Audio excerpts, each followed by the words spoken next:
नहीं जीता है ना, तो अब कहने का क्या बाकी रहा। जीवन के लिए, जीवन के उद्धार के लिए सुंदर मजे का अवसर आया है।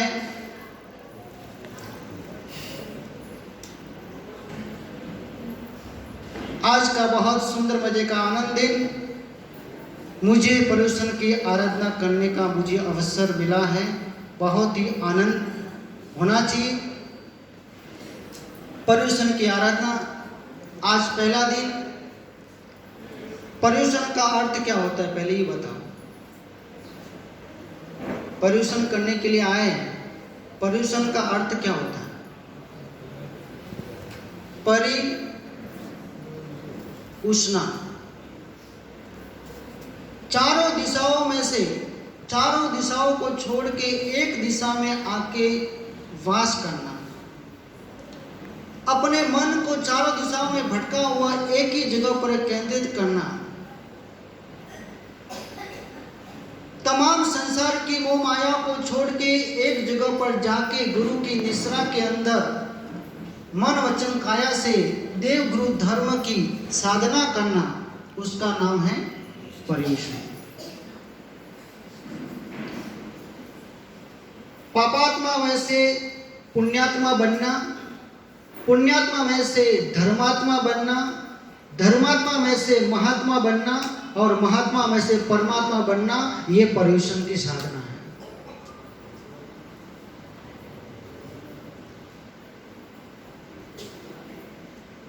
इस दुनिया के अंदर तीन प्रकार के लोग होते हैं, तीन प्रकार के। अपना किस्मत नंबर है, जरा ध्यान रखना।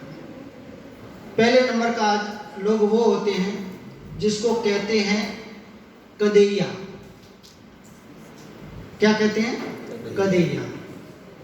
कभी कभी है ना धर्म करता है, जब कोई भीड़ में बटे जाता और बटे जाओ तो अपन खावाने मली ने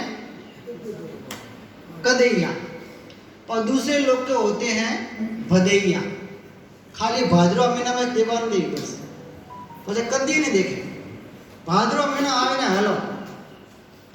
और तीसरे लोग के होते हैं सदैया, जो हमेशा धर्म करते रहते हैं।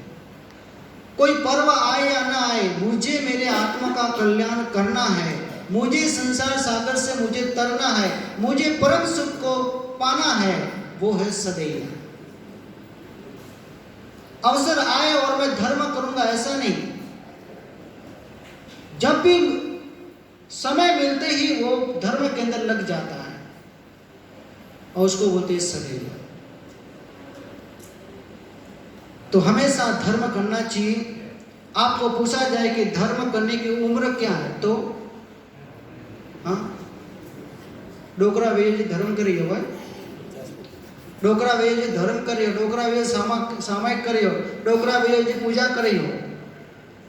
धर्म करने की उम्र कोई नहीं होती है, क्योंकि मौत कब आके अपने द्वार पर खटका देगी कुछ पता नहीं।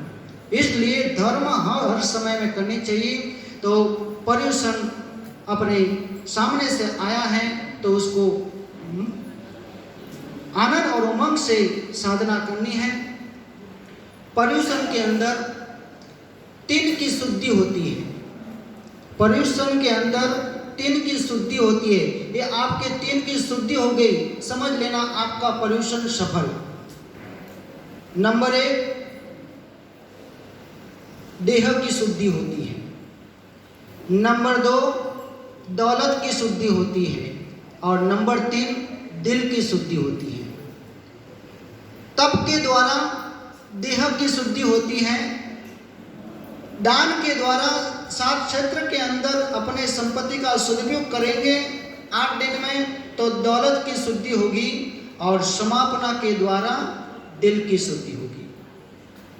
जिसने ये तीन की शुद्धि की उसका ये पर्युषण की आराधना सफल। तो तप के द्वारा अपन को देह की शुद्धि करनी है। और जो देह की शुद्धि होती है, तन की शुद्धि होती है, तो मन की शुद्धि अपने आप हो जाती है। और मन की शुद्धि हो जाती है तो आत्मा की शुद्धि अपने आप हो जाती है। सात क्षेत्र के अंदर संपत्ति का सदुपयोग करके अपने धन की शुद्धि करनी है। समापना के द्वारा समस्त जीव को क्षमा के जिसके साथ मेरी कोई वैर बांधा है, कोई गांठ बांधी है, कुछ अन बना हुआ है, सभी के साथ में अंतर दिल से समापना करना, वो दिल की शुद्धि है।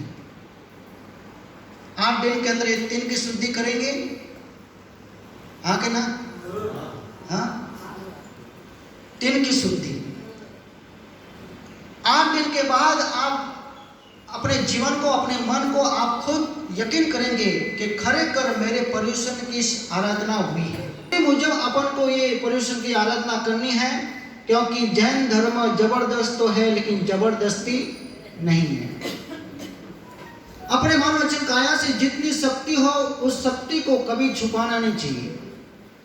उपवास की अपन को शक्ति है तो वो खाली व्यास में करो एवं नहीं, मुझे 1 लाख 2 लाख इस पर्युषण के लिए खर्च करना ही है और फिर अपन जो कंजूसाई करे तो फिर शुद्धि नहीं। अपन जिसके साथ में वैर बांधा है, अन बना हुआ है, उसको छोड़ के जिसके साथ कुछ बना ही नहीं उसको अपन मिच्छामि दुक्कडम देंगे तो दिल की शुद्धि नहीं होगी। इसलिए ये 3 की शुद्धि करेंगे तो अपने पर्युषण की आराधना सफल होगी। और सफल होने के बाद जब अपन जाएंगे और घर जाएंगे तो पत्नी कहेगी, ओहो मेरे पति बदले बदले नजर आ रहे हैं। जब सासू पर्युषण करके जाएगी तो बहू कहेगी, ओहो अम्मा जी गंगा जी नहा के आई हैं। तो ऐसा आगे वाले को फील होना चाहिए कि अब ये पर्युषण की आराधना करके आए हैं। 3 की शुद्धि अपन करेंगे। परवाणि बहु संति सृजनागमे पर्युषणा समम नास्ति कर्मणा मर्मच्छेद। 2 प्रकार के पर्व होते हैं।